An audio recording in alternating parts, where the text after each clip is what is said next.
hello साथीहरू होइन आज चाहिँ आमाको मुख हेर्ने दिन हो औँसी हो होइन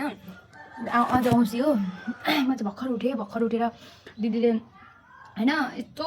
त्यो भन्दिनँ म कुरा गर्दा नि आउँछ कुरा नगरौँ होइन के त्यो भक्का दिक्क लाग्दो होइन म देखाउँछु अहिले होइन अनि बिहान बिहानै उठेर दिदी जुसहरू यता चियाहरू दिनु भएर अनि त्यहाँदेखि आज चाहिँ दिदीहरू चाहिँ यस्तो थियो क्या प्लानिङ चाहिँ हाम्रो चाहिँ के थियो भने दिदीहरू चाहिँ सबैजना यहीँनिर भेला हुने अनि यहीँनिर मिठो मसिनो केही पकाएर होइन त्यस्तो खाने त्यस्तो टाइपको थियो अनि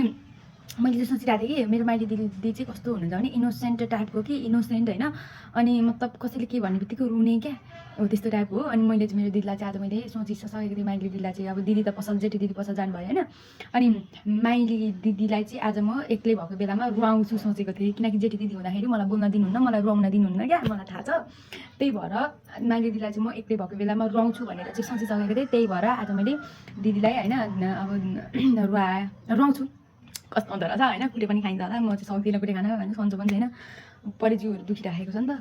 अनि अब त्यसको लागि चाहिँ मैले के गर्नुपर्ने हुन्छ भने सबैभन्दा सुरुमा चाहिँ मम्मीलाई केही चाहिँ यस्तो गर्दै भनेर केही चाहिँ काम लाउनुपर्ने हुन्छ त्यसको रियाक्सन कस्तो हुन्छ होइन त्यो चाहिँ अब देखाउन पाइँदैन होला सायद होइन अनि बिस्तारै चाहिँ अब देखाउँला के कस्तो हुन्छ भन्ने कुराहरू चाहिँ होइन सुरुमा चाहिँ मम्मीको निउमा चाहिँ झगडा गर्नुपर्छ है मैले चाहिँ नत्र अरूकोमा चाहिँ होइन अब मम्मीको निउमा चाहिँ झगडा चाहिँ गर्नुपर्ने हुन्छ ल ओके बाई हेरौँला ल के कस्तो हुन्छ अब रियाक्सनहरू चाहिँ मलाई केही थाहा छैन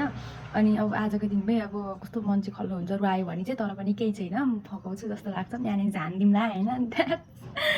मैले केही सम्झिनँ ल ओके बाई अब चाहिँ त्यही हो होइन आज चाहिँ काम पनि डन्डै पनि छ तर पनि ठिकै छ केही छैन गर्नु पर्ला बिस्तारै ल ओके बाई